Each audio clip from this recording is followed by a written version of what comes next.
Hello dear students, कैसे हैं आप। मुझे उम्मीद है कि आप अच्छे होंगे, ठीक होंगे। जैसा कि आपको पता है कि हम एनसीईआरटी बुक पढ़ रहे हैं, क्लास 11th की बायोलॉजी। लाइन बाय लाइन इसको अंडरस्टैंड करने की कोशिश कर रहे हैं और कुछ चैप्टर्स हमने ऑलरेडी किए हैं। आज जो हमारा लेक्चर सीरीज़ चल रहा है वो है मॉर्फोलॉजी ऑफ फ्लावरिंग प्लांट्स। जो हमारे हैं उनकी लेक्चर सीरीज़ चल रही है। एक लेक्चर ऑलरेडी इसका अपलोड हो चुका है। जो भी नया स्टूडेंट होगा वो पहले प्रीवियस लेक्चर्स को देखेगा, फिर जाके नए लेक्चर्स जो है जो अपलोड होंगे इनको देखेगा, क्योंकि अगर वो पुराने लेक्चर्स नहीं देखेगा तो उसको अंडरस्टैंड नहीं हो पाएंगे नए लेक्चर्स। क्योंकि पुराने लेक्चर्स जो है जो ऑलरेडी चैनल पे अपलोड हो चुके हैं वो एक बेस बनते हैं आपके नए लेक्चर्स, एक नए टॉपिक्स को अंडरस्टैंड करने में। तो आज का जो हमारा टॉपिक है that is modification of stem. Stem के बारे में हमने पढ़ा था, आज हमने पढ़ना है मॉडिफिकेशन ऑफ स्टेम।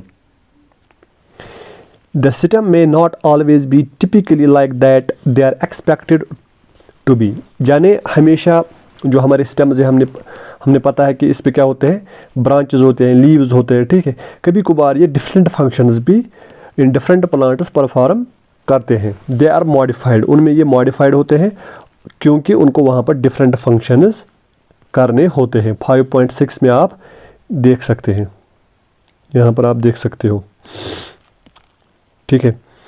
यहाँ पर स्टोरेज का काम करते हैं ये स्टेम्स। यहाँ पर आप देख सकते हो सपोर्ट के लिए है स्टेम मॉडिफाइड इनटू टेंड्रिल। यहाँ पर स्टेम मॉडिफाई हो चुका है इनटू स्पाइन। यहाँ पर आप देख सकते हो। यहाँ पर रूट्स अराइजिंग फ्रॉम नोड्स से, यानी स्टेम के जो नोड्स है वहाँ से रूट्स बन रहे हैं। तो डिफरेंट फंक्शंस ये जो स्टेम्स है कर सकते हैं।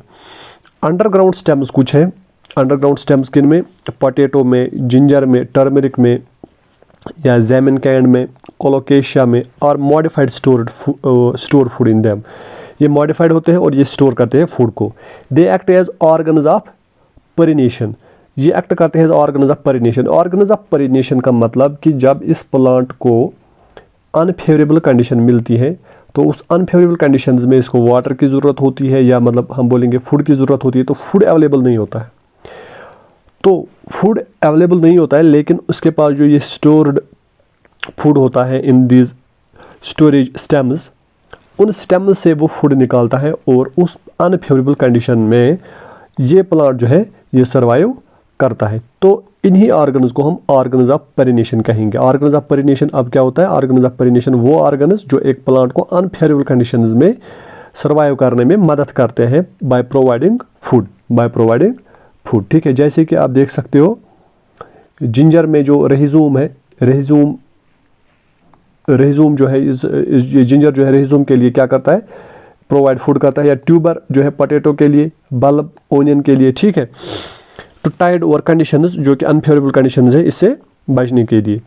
स्टेम टेंड्रिल्स, कुछ प्लांट्स ऐसे हैं जहाँ पर स्टेम टेंड्रिल्स प्रेजेंट होते हैं, विच डेवलप फ्रॉम, जो कहाँ से डेवलप होते हैं, ऑक्सिलरी बड्स से। अब ऑक्सिलरी बड्स का मैंने आपको पहले ये बोला कि ऑक्सिलरी बड्स वो बड्स होते हैं जो एक्सल ऑफ द लीफ से डेवलप होते हैं। एक्सल ऑफ द लीफ ये होता है एक्सल, यहीं से ये डेवलप होते हैं। तो टेंड्रिल्स भी वहीं से डेवलप होते हैं। These are the basically they develop from axillary bud. Are cylinder and spirally coiled, ये स्पाइरली कॉइल्ड होते हैं, स्पाइरली कॉइल्ड इस तरीके से। Which develop from axillary buds are cylinder and spirally coiled and help plant to climb such as in gourds. तो ये क्लिम्ब करने में क्या करते हैं, मदद, यानी दूसरे किसी प्लांट के ऊपर से चढ़ने के लिए मदद करते हैं, किसी वॉल के ऊपर से चढ़ने के लिए मदद करते हैं। सच एज इन गाउड्स में ये पाया जाता है, जैसे कि कुकुम्बर में, पंपकिन्स में, वाटरमेलन में एंड ग्रेप वाइन्स में ये पाया जाता है। ऑक्सिलरी बड्स ऑफ स्टेम्स में also get modified into woody, straight and pointed thorns. यानी ऑक्सिलरी बड्स से क्या बन सकते हैं, थॉर्न्स बन सकते हैं। थॉर्न्स होते हैं वुडी और स्ट्रेट और पॉइंटेड, ठीक है। ये ऑक्सिलरी बड से बन सकते हैं। एक तो हमने देखा ऑक्सिलरी बड से स्टेम टेंड्रिल्स बन सकते हैं, और दूसरा हमने देखा कि थॉर्न्स बन सकते हैं। थॉर्न्स भी बहुत सारे प्लांट्स में पाया जाता है, जैसे कि सिट्रस में या बोगनवेलिया में। दे प्रोटेक्ट प्लांट्स, ये प्लांट्स को प्रोटेक्ट करते हैं फ्रॉम ब्राउजिंग एनिमल्स, यानी वो एनिमल्स जो प्लांट्स को खाते हैं उनसे बचाने के लिए ये थॉर्न्स हेल्पफुल होते हैं। Some plants are of arid regions, वो प्लांट्स जो एरिड रीजन्स में पाए जाते हैं, यानी जहाँ पर पानी कम होता है। Their stems are modified into flattened यानी वहाँ पर वो स्टेम्स जो फ्लैट होते हैं जैसे कि ओपनशिया में, या फ्लैशी सिलेंड्रिकल स्ट्रक्चर्स बनाते हैं जैसे यूफोर्बिया में बनाते हैं। दे कंटेन, इन लीव्स में क्या होता है, इन स्टेम्स में क्या होता है, क्लोरोफिल होता है, एंड कैरी आउट फोटोसिंथेसिस, और ये फोटोसिंथेसिस करते हैं। Underground stems of some plants such as grass and strawberry etcetera spread new niches, and when older parts die new plants are formed. यानी जो अंडरग्राउंड स्टेम्स होते हैं कुछ प्लांट्स में जैसे कि ग्रास और स्ट्रॉबेरी में, ठीक है, वो सेपरेट करते हैं, फैल जाते हैं नए निशेस में, और ओल्डर पार्ट जब डाई करते हैं तो नए प्लांट्स बनते हैं। यानी कि यहाँ पर मैं आपको दिखाऊंगा, फॉर एग्जांपल ये अंडरग्राउंड ग्रास है, ठीक है, इसका ये स्टेम है, ये नए निशी में फैल जाता है। फॉर एग्जांपल ये यहाँ पर गया, जब ये पार्ट डेड हो जाता है ये पार्ट, तो ये पार्ट जो है नया प्लांट बनाता है। In plants like mint and jasmine, जैसे कि हमारे पास है मिंट और jasmine, slender lateral branch arises from the base of the main axis and after growing aerially for some time arch downwards to touch the ground. यानी जो mint और jasmine होता है इनमें जो लेटरल ब्रांचेस होते हैं, फॉर एग्जांपल ये कोई मिंट प्लांट है, इसके लेटरल ब्रांचेस जो कि अराइज होते हैं from the base of the main axis, ये मेन एक्सिस है, इसके बेस से डेवलप होता है। ये कुछ देर के लिए एरियल चला जाता है, यानी हवा में ये ग्रो करता है, फिर जाके ये क्या करता है, बेंड हो जाता है और नीचे ज़मीन पर आ जाता है, ये एक आर्च जैसा स्ट्रक्चर बनाता है। A lateral branch with short internodes and each node bearing a rosette of leaves and a tuft of roots is found in aquatic plants like Pistia and Echorenia।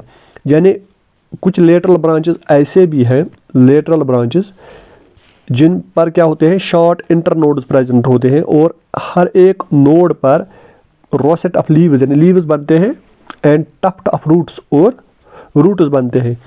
ये आप देख सकते हो aquatic plants like Pistia and Eichhornia में। In banana, pineapple and chrysanthemum the lateral branches, जो lateral branch है वो originate होते हैं from the basal and underground portion of the main stem, ठीक है, बेसल यानी नीचे से और अंडरग्राउंड पोर्शन जो स्टेम का होता है वहाँ से ये डेवलप हो जाते हैं लेटरल ब्रांचेस। ग्रो हॉरिजेंटली, फिर जाके ये हॉरिजेंटली ग्रो करते हैं, ठीक है, बीनीथ द सॉइल, हॉरिजेंटली ये ग्रो करते हैं बीनीथ द सॉइल। ये अगर सॉइल है तो ये जो है हॉरिजेंटली ग्रो करते हैं beneath the soil, and then come out obliquely upward, ये फिर ऊपर आते हैं, ठीक है, giving rise to leafy shoots, फिर ये लीफी शूट्स बनाते हैं, ठीक है। इसके बाद हमारा है लीफ इज लेटरल, ये अक्सर लेटरल होता है, लेटरल मतलब ये अगर ब्रांच है तो इस ब्रांच के साइड में लीव्स लेटरली बनते हैं, ठीक है। फ्लैटनेड स्ट्रक्चर्स, ये फ्लैट होते हैं, बॉर्न ऑन द स्टेम, कहाँ पर पैदा होते हैं, ये कहाँ पर डेवलप होते हैं, स्टेम पर डेवलप होते हैं। It develops at the node, जहाँ पर नोड होता है, फॉर एग्जांपल ये कोई स्टेम है, यहाँ पर नोड है, इसी नोड से ये डेवलप होते हैं। And bears a bud on it is axial, और जो इसकी एक्सियल होती है, for example this is a leaf, this is a stem, इसके साथ जुड़ा हुआ है, यहाँ पर एक बड होता है जिसको हम कहते हैं axil bud, axillary bud. The axillary bud later develops into a branch, यही ऑक्सिलरी बड लेटर क्या हो जाता है, चेंज हो जाता है into a branch. Leaves originate from shoot apical meristems, leaves कहाँ से डेवलप होते हैं, they develop from shoot apical meristem से, जो शूट एपिकल मेरिस्टम होता है वहाँ से लीव्स डेवलप हो जाते हैं, ठीक है। हमने बोला कि जो लीफ होता है ये कहाँ से डेवलप होता है, ये शूट एपिकल मेरिस्टम से डेवलप होता है। ये जो शूट एपिकल मेरिस्टम है, ठीक है, ये क्या करता है, ये एक्ट करता है, इसमें होती है dividing cells, actively dividing cells जो कंटिन्यूसली डिवाइड करती हैं, वो सेल्स इसमें प्रेजेंट होती हैं। इस सेम से क्या होता है, लेंथ ऑफ द प्लांट जो है वो इंक्रीज हो जाती है। अक्सर ये कहाँ पर पाया जाता है, शूट के एपेक्स पर ये पाया जाता है, एट द एपेक्स ये प्रेजेंट होता है, at the top of the shoot ये प्रेजेंट होता है। तो इन्हीं शूट एपिकल मेरिस्टेम से लीव्स ऑरिजिनेट हो जाते हैं and are arranged in acropetal order, और ये एक्रोपेटल ऑर्डर में अरेंज होते हैं। यानी इसका मतलब ये हो गया, फॉर एग्जांपल ये हमारा कोई ब्रांच है, ठीक है, इस पर जो ओल्डर लीव्स हैं वो नीचे बेस पर होंगे, नए लीव्स जो हैं वो ऊपर डेवलप होते हैं, इसी को कहते हैं एक्रोपेटल ऑर्डर।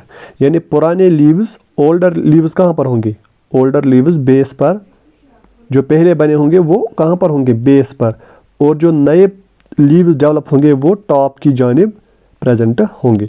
तो ये जो फॉर एग्जांपल हमारा यहाँ पर टॉप पे ये लीफ है, क्या ये ओल्डर होगा या सबसे यंगेस्ट, ये सबसे यंगेस्ट होगा, ठीक है। दे आर द मोस्ट, सो हमारा जो ये एक्रोपेटल ऑर्डर है इसको हम ये भी कह सकते हैं कि it is basal to apical development, यानी बेस से ही डेवलपमेंट एपिकल की जानिब जाती है। पहले क्या डेवलप होगा, पहले बेस वाले लीव्स डेवलप हुए होंगे, अगर हम डेवलपमेंट की बात करें पहले क्या डेवलप हुए होंगे, बेस वाले लीव्स, और जो नए हैं वो ऊपर, इसी को कहते हैं basal to apex. They are the most important vegetative organs of photosynthesis, ठीक है, आपको पता है कि फोटोसिंथेसिस इन्हीं से होती है, और ये मोस्ट इंपॉर्टेंट होते हैं वेजिटेटिव ऑर्गन्स, यानी ग्रोथ एंड सर्वाइवल के लिए। वेजिटेटिव ऑर्गन्स वो ऑर्गन्स होते हैं जो ग्रोथ एंड सर्वाइवल के लिए इंपॉर्टेंट होंगे, रिप्रोडक्शन के लिए ये इंपॉर्टेंट नहीं होते हैं। ऐसे ऑर्गन्स को क्या कहते हैं, वेजिटेटिव ऑर्गन, जो ग्रोथ एंड सर्वाइवल के लिए इंपॉर्टेंट होंगे।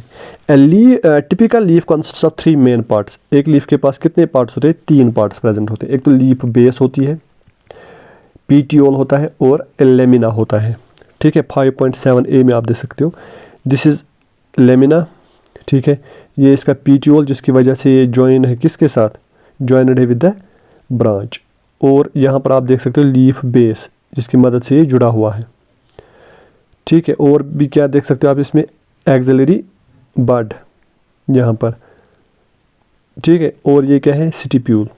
हम एक एक करके इनको पढ़ेंगे आगे। The leaf is attached to the stem, stem के साथ लीफ अटैच्ड है किसके वजह से, लीफ बेस की वजह से, and may bear 2 lateral small leaf like structures, और 2 lateral leaf like structures present हो सकते हैं जिनको हम स्टिप्यूल्स कह सकते हैं। सो स्टिप्यूल्स क्या होते हैं, लीफ लाइक स्ट्रक्चर्स, ठीक है। ये जो स्टिप्यूल होता है क्या इसकी कोई फंक्शन होती है, इसकी क्या ज़रूरत है एक प्लांट को, बिल्कुल ये जो होता है ये कहता है प्रोटेक्ट यंग लीव्स को, यंग लीव्स को क्या करता है ये प्रोटेक्ट, तो इसलिए ये स्टिप्यूल जो होते हैं ये ज़रूरी होते हैं, या आपके बड्स हो गए उनको भी ये प्रोटेक्ट करता है, ठीक है। इन मोनोकोटिलिडॉन, जो मोनोकोटिलिडॉन्स होते हैं, the leaf base expands into sheath covering the stem partially or wholly, यानी जो मोनोकोटिलिडॉन्स होते हैं, फॉर एग्जांपल ये कोई मोनोकोटिलिडॉन है, इसमें जो ये इसका स्टेम है, इसकी जो लीफ बेस होती है वो लीफ बेस जो है वो पूरे स्टेम को कवर करती है, वो पूरे स्टेम को कवर कर सकती है, ठीक है। In some leguminous plants like leaf base may become swollen, कुछ लिग्यूमिनस प्लांट्स में क्या होता है उनमें जो लीफ बेस होती है वो स्वोलन हो जाती है, ठीक है, विच इज़ कॉल्ड पल्वीनस, जिसको क्या कहा जाता है, पल्वीनस, ठीक है। अब ये स्वोलन क्यों हो जाती है, क्योंकि इस पल्वीनस से क्या होता है, इसको मदद मिलती है मूवमेंट करने में, ठीक है, क्योंकि इस पल्वीनस में या इन स्वोलन पार्ट्स में क्या होते हैं, एक खास किस्म के सेल्स जिनको मोटर सेल्स कहा जाता है, जिसकी वजह से ये मूवमेंट करने में हेल्प करता है। ये मोटर सेल्स क्या होती है, ये करती है गेन या loss turgor pressure, osmotic pressure जो होता है उसको ये गेन या लॉस करती है, ठीक है। फिर इसी की वजह से क्या होती है, ये रेस्पॉन्सिबल बन जाती है फॉर निक्टिनेस्टिक मूवमेंट। अब निक्टिनेस्टिक मूवमेंट क्या होता है, रात को ये प्लांट्स होते हैं ना, इनके लीव्स बंद होते हैं, ठीक है, स्लीप नाइट्स कहते हैं हम इनको, स्लीप करते हैं इन नाइट्स, ठीक है, या थिग्मोनेस्टिक मोमेंट्स में ये हेल्प करते हैं, थिग्मोनेस्टिक मोमेंट्स में ये मदद करते हैं, यानी जब आप इनको टच करोगे तो ये मोमेंट दिखाते हैं, टैक्टाइल मोमेंट में ये आप क्या करते हैं, मदद करते हैं, ठीक है। जैसे कुछ फ्लावर्स आप देखते हैं रात को वो बंद हो जाते हैं, तो उसको कहते हैं निक्टिनेस्टिक मोमेंट। और कुछ फ्लावर्स या कुछ लीव्स जो होते हैं वो क्या करते हैं, जब आप उनको टच करोगे ना तो उनके लीव्स बंद हो जाते हैं, ठीक है, जैसे कि आप टच मी नॉट प्लांट में देखोगे, उसको हम थिक्नेस्टिक मोमेंट कहते हैं, ठीक है। The petiole help hold the blade to light, ठीक है। द पीटियोल, जो पीटियोल होता है ये इसको प्लांट को ऐसा क्या करता है, ये मदद करता है इसको किसके साथ, इस ब्रांच के साथ टिके रहने में। Long thin flexible petioles allow leaf blades to flutter in wind. जब लॉन्ग और थिन फ्लेक्सिबल पीटियोल्स होते हैं वो एक लीफ ब्लेड को फ्लटर, विंड में वो जो फ्लटर होता है ना उसकी मतलब वो हरकत होती है उसमें, इस लीफ में, तो उसमें मदद करते हैं। देयर बाय कूलिंग, उससे क्या हो जाता है, ये लीफ जो होता है कूल हो जाता है, and bringing fresh water air, और ये फ्रेश एयर ले आता है वहाँ पर to leaf surface. The lamina or the leaf blade is the green expanded part of the leaf with veins and veinlets. जो हमारा ये लीफ होता है इसका जो पूरा ये सरफेस है इसको हम लेमिना कहते हैं। इसमें एक तो होती है मेन वीन, ठीक है, और होती है वीनलेट्स, छोटे छोटे veins. There is usually a middle prominent vein, जो मिडल प्रोमिनेंट वीन होती है उसको मिड रिब कहते हैं, ठीक है। वीन्स प्रोवाइड, वीन्स से एक लीफ में रिजिडिटी आ जाती है यानी मजबूत हो जाता है to the leaf blade, and acts as a channel for transport for water, और ये एक्ट करता है एज ए चैनल, इन मतलब इन रिब से क्या चलती है, इस रिब से एक तो वाटर और न्यूट्रेंट्स सप्लाई होते हैं, minerals and food materials. The shape, margin, apex and surface and extent of incision of lamina varies in different leaves. Shape different हो सकती है, margin भी different होता है, apex, surface, ये सब चीज़ें different हो सकती है, और इन different चीज़ों से different leaves बनते हैं। Venation, the arrangement of veins, ये जो arrangement of veins and veinlets है on the lamina is called venation। जैसे कि आप यहाँ पर देख सकते हो, इसमें भी आप वीन्स देखो, इस लीफ में और इस लीफ में भी आप वेनेशन देखो। इसमें आप देख सकते हो एक मिड रिब है, फिर लेटरल इस तरीके से वीन्स है, ठीक है। यहाँ पर आप देख सकते हो स्ट्रेट मीन मिड रिब है, और भी बाकी जो है इसके पैरेलल है इस तरीके से, ठीक है। तो when the veinlets form a network the venation is termed as reticulate. जब नेटवर्क बनती है वीन्स की, वीनलेट्स की, तो उसको हम रेटिकुलेट कहते हैं। यहाँ पर आप देख सकते हो नेटवर्क ऑफ वीनलेट्स, ठीक है। यहाँ पर फिर तो इसको हम कहते हैं रेटिकुलेट वेनेशन। आप ये देख सकते हो डाइकोटिलेडॉन्स में, जो डाइकोटिलेडॉन्स प्लांट्स होते हैं। When the veins run parallel, जब वीन्स पैरेलल होंगी to each other with in lamina, जिस तरीके से यहाँ पर आप देख सकते हो, इसको आप कहोगे पैरेलल वेनेशन, ठीक है। Leaves of dicotyledon plants generally possess reticulate. जो डाइकोटिलेडॉन्स प्लांट्स होते हैं उनमें कौन सी वेनेशन होती है, उनमें वेनेशन होती है रेटिकुलेट। पैरेलल वेनेशन आप किस में देखोगे, मोनोकोटिलेडॉन्स में। फिर है types of leaves. A leaf is said to be simple, ये सिंपल हो सकता है when the lamina is entire or when incisor the incision do not touch, जब इंसिशन टच नहीं करेगी किसको, मिड रिब को। इंसिशन हो गया वो कट्स जो होते हैं प्रेजेंट, यानी इस तरीके से आप देख सकते हो, मतलब ये एक लीफ है, ठीक है। इसमें इंसिशन अगर नहीं होगा, या अगर इंसिशन होगा भी, वो मिड रिब तक नहीं जाएगा। मतलब इस तरीके से ये कोई लीफ है, ठीक है, ये इसकी मिड रिब है। अगर इसमें इंसिशन होंगे भी लेकिन वो टच नहीं करेंगे किसको, मिड रिब को, तो इसको हम सिंपल लीफ कह सकते हैं। ये सिंपल हो गया, और ये जो है ये भी सिंपल है। When it is lamina is entire और when incised, या incised होगा और incision टच नहीं करेगा मिड रिब को। When the incision, जब incision of the lamina reach up to mid rib, और मिड रिब तक जाएगा, जब incision कहाँ तक जाएगी, मिड रिब तक, into A number of leaflets, फिर छोटे छोटे लीफलेट्स बनेंगे, तो इस लीफ को आप क्या बोलोगे? Compound leaf. जैसे कि आप यहाँ पर देख सकते हो, ये है पिनेटली कंपाउंड लीफ और ये है palmately compound leaf, both are compound leaves. ये इंसेशन आप देख सकते हो मिड रिब तक गई है, मिड रिब तक बराबर। यहाँ पर भी क्या हो गई है? मिड रिब तक बराबर। ये जो है ये मिड रिब है, ठीक है, वहाँ तक पहुँची है ये इंसेशन, तो इसको आप क्या कहोगे? इसको आप कहोगे compound leaf. A bud is present in the axil of petiole. Bud present होता है in the axil of petiole in both, चाहे सिंपल होगा या कंपाउंड होगा, but not in the axil of leaflet of the compound leaf. A bud is present in the axial of petiole in both simple and compound leaves, but not in the axial of leaflets.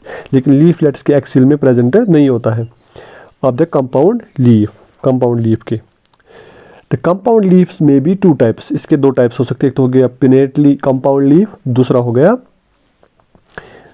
palmately compound leaf. Pinnately compound leaf, a number of leaflets are present on a common axis. ठीक है, ये common axis है और इस पर आप different आप देख सकते हो डिफरेंट लीफलेट्स प्रेजेंट है। कॉमन एक्सिस जो यहाँ पर है ये वाली, इसको रेचीज कहते हैं, इसको रेचीज कहते हैं, which represent the midrib. ये रिप्रेजेंट करते हैं किसको? मिड रिब को of the leaf in the neem. ये नीम में आप पा सकते हो।